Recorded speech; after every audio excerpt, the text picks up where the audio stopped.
I'm Dr. Marissa Baca, a board-certified plastic surgeon at the Straith Clinic. And I'm Dr. Rita Kathawa, bariatric medicine specialist and founder of Michigan Weight Loss Institute. And this is A New You by Us Too. So in this episode, we're going to talk about losing the weight, which is a big question on so many patients' minds. So I'll have Dr. Kathawa kind of take it away. You know, all the obesity societies right now, the current guidelines, all encourage us to address obesity as any chronic medical illness. And that's been my approach from day one. So, you know, when it comes to patient evaluation, we all have to look at obesity as a medical illness. And just like any other one, you know, diabetes, thyroid disease, cholesterol issues. I think that's so key, is really just reclassifying the way that we think about obesity. And it's not just, I need to lose 10 pounds, I need to lose 20 pounds, I need to lose 100 pounds. It's, how is this obesity affecting my life? And then how can we change it?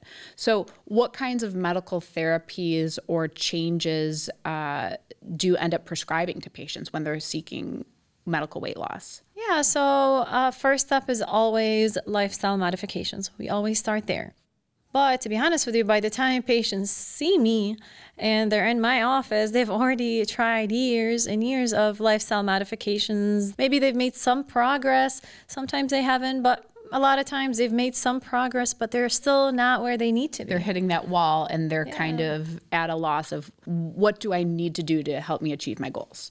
When it comes to medical therapies, you know, that comes in different classifications. So we have injectables, we have oral therapy, and then that's broken down further. If it's a hormonal issue, we have to address the treatment, you know, tailor a treatment to the hormonal problem. If it's a metabolic issue, then really I'm prescribing more metabolic type treatments.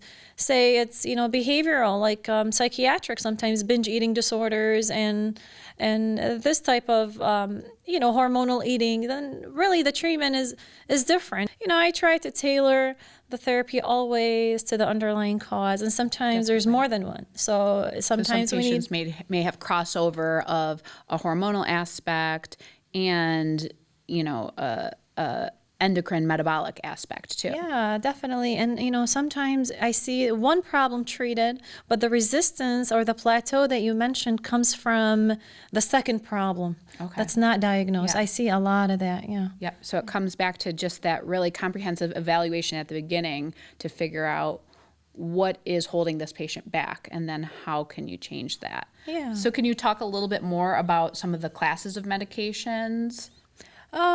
Classes of medication gets, you know, a little bit detailed, but in general, like I said, there are injectable therapies and there are oral therapies. So, you know, oral therapies, we have several different mono and combined therapies into one tablet, let's say, and in different strengths. Sometimes it's the right agent, sometimes it's the right dose of an agent. So key. So key to seeing a provider who's knowledgeable in this and who's going to follow you along to kind of help make those recommendations. Yeah, maybe it's not that this medication isn't working for you, but maybe it's just not at the right dose for you.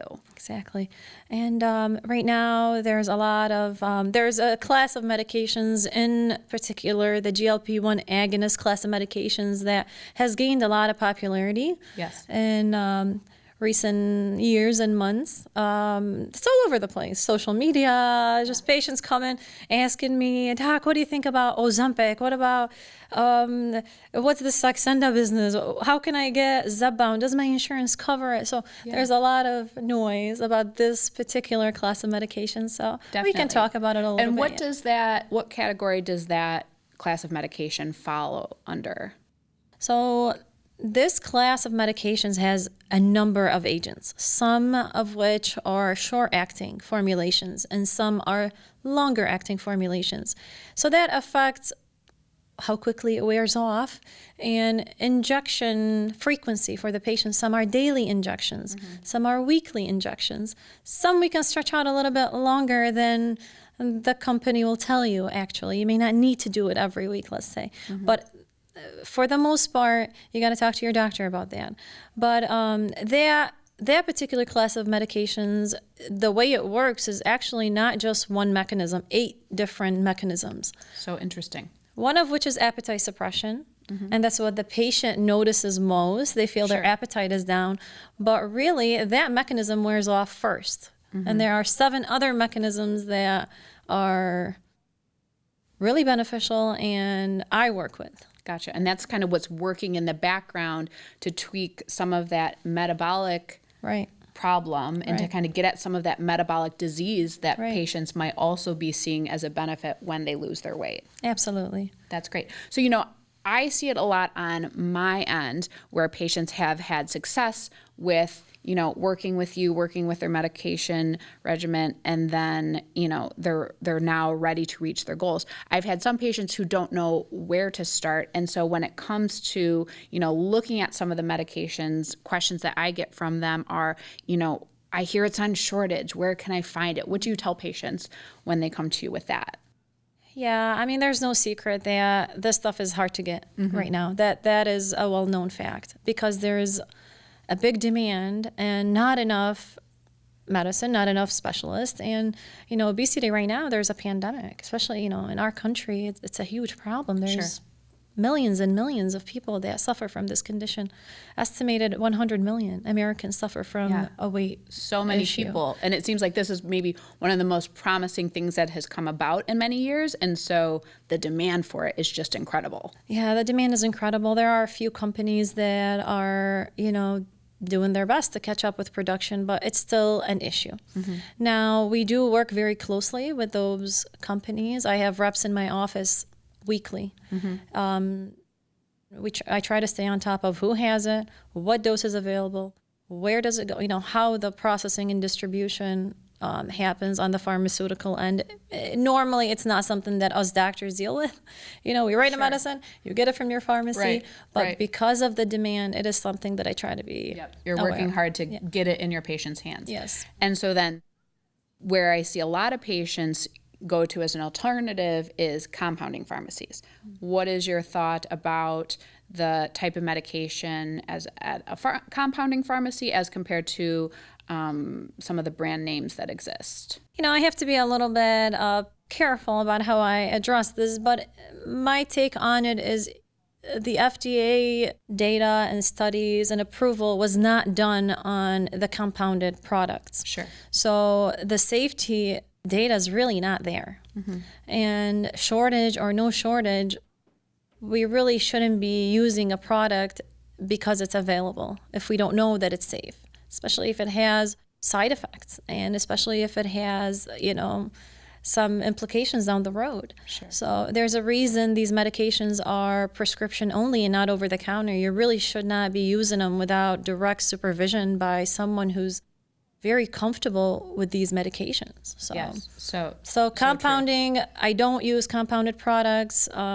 It's accessible, but right now the safety data is not there. So until that becomes available, it's not something that. Gotcha. Yeah. So for you, the safest product is the most studied product, which are the name brand ones that you The work name with. brand ones, correct. Gotcha. And now I've had some patients ask, okay, what about insurance coverage? Yeah, so Michigan Weight Loss Institute does accept insurance, and I always work really hard, and we have a lot of staff members that are dedicated to prior authorization process and securing the medication through insurance coverage. Ultimately depends on the plan that the patient has, whether it includes obesity coverage or not, but as long as the medication is within the list of products that your insurance is willing to pay for, we're going to work really hard to try to get that for you. That's great. That's a great resource for patients for sure. Now, what about patients who are either pregnant, breastfeeding, just had a baby? At what point are these medications safe for patients who are in that stage of their life? If you are pregnant and actively breastfeeding or planning on being pregnant in the very near future, you should not be using any weight loss products. The goal of pregnancy is to eat healthy and monitor your weight gain, but not strong appetite restriction, not strong metabolic restriction. And a lot of that comes from lack of data. I mean, no one studied weight loss products on pregnant patients. So it could be okay, it could not be okay, but we're not going to take any chance on that. Right. Yeah. Safety is the number one. So then after a patient has had a baby and, they're trying to lose that weight gain from pregnancy, is there a period of time that they have to wait? They're done breastfeeding. When can they start looking into some of these types of medications? We do get a lot of referrals from OBGYNs and maternal fetal medicine specialists to try to work with patients through lifestyle changes to avoid substantial weight gain in pregnancy. Sometimes we see really substantial weight gain in pregnancy. That's so key. Do what you can do, because medications aren't safe during pregnancy, but lifestyle modification is always an option. Yeah, and ACOG, which is the American College of Obstetrics and Gynecology, has made very clear recommendations about the amount of weight gain per BMI. So we try to work with patients closely to avoid rapid weight gain during pregnancy, to minimize diseases like preeclampsia and gestational diabetes and things that can affect you, can affect your baby, can have long-term consequences. Absolutely. After delivery, we always encourage breastfeeding, even though that maybe disqualifies you from medical therapy, but still time for the body to heal and also focus on the baby's nutrition. Once breastfeeding is completed, you can start medical therapy very shortly after. Sure. And now I know I have patients who sometimes come to me where they've tried their own options. They're looking for a surgical option for weight loss. And so they've come to me, and what I have to explain is that plastic surgery is more about contouring your body. What I'm doing is not really achieving weight loss. The surgical option for weight loss would be a bariatric surgeon. So things like a gastric sleeve, a bypass, things that are really changing your digestive anatomy to help with that weight loss. Is there a point that patients reach with you with medical therapy where they maybe aren't successful there and transition over to the bariatric surgical side, or do you ever work in tandem? Yeah, so back to obesity being a chronic condition. Sometimes patients fail medical therapy, and that's in all fields of medicine. Sometimes, you need to have surgery because, say, just like if you're treating arthritis, sometimes medicine doesn't work. You need a knee replacement. So similar, in obesity, sometimes they're on more than one agents and they've had substantial weight loss, but they're still not at their goal, or there is a very strong diabetes. That's a strong indication for bariatric surgery, if it's refractory to medical treatment. So in those cases, I work very closely with a number of excellent bariatric surgeons that offer a really good structural solution to a metabolic problem. Yeah. And that's why bariatric surgery is also called metabolic surgery. Yeah. So, yeah. Sure. You're right about and so then are patients still following along with you as well before, after their bariatric surgery? Yes, we work very closely to make sure that, patients sometimes have questions about which medication can I use after a sleeve gastrectomy. Vitamins, what do I do with my vitamins? Which ones am I deficient in? And then also to transition people, for example, diabetics on insulin, they no longer need that after bariatric surgery, but they really need very close medical follow-up.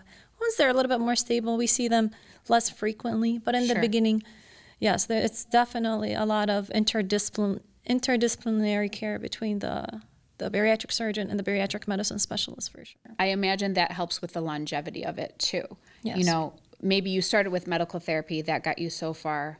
To get over that hurdle and reach your goal, you need the bariatric surgery component, but the medical doesn't go away. You still need that to kind of create that long-lasting changes to your body, to your lifestyle, so that you can sustain that weight loss and that healthier lifestyle that you've built. And vice versa. Sometimes I see patients who've had bariatric surgery years ago before meeting me, and they benefited from it, and they lost a lot of weight, but maybe they've put on some of it back. Sure. And they're so discouraged because they feel like they went through this large intra-abdominal surgery and their weight's coming back. They're super anxious about this. They're trying to slow it down, but Yes. it's increasing rapidly. So I do work with those patients too. So vice versa. Yeah. Again, I think you can't highlight enough the importance of comprehensive care. Seeing a physician who's going to kind of follow you through every step of the process, who, if you do need bariatric surgery, is going to work together with that person so that you're really taken care of as a whole, as a person, to have the most chance of success. Definitely, yeah. Excellent. Well, great. I hope you all have learned some really key elements about how to lose the weight, probably the toughest part for many patients. And stay tuned for more episodes. You can check out our social media or our website and see the links here to find out more. And we look forward to seeing you again.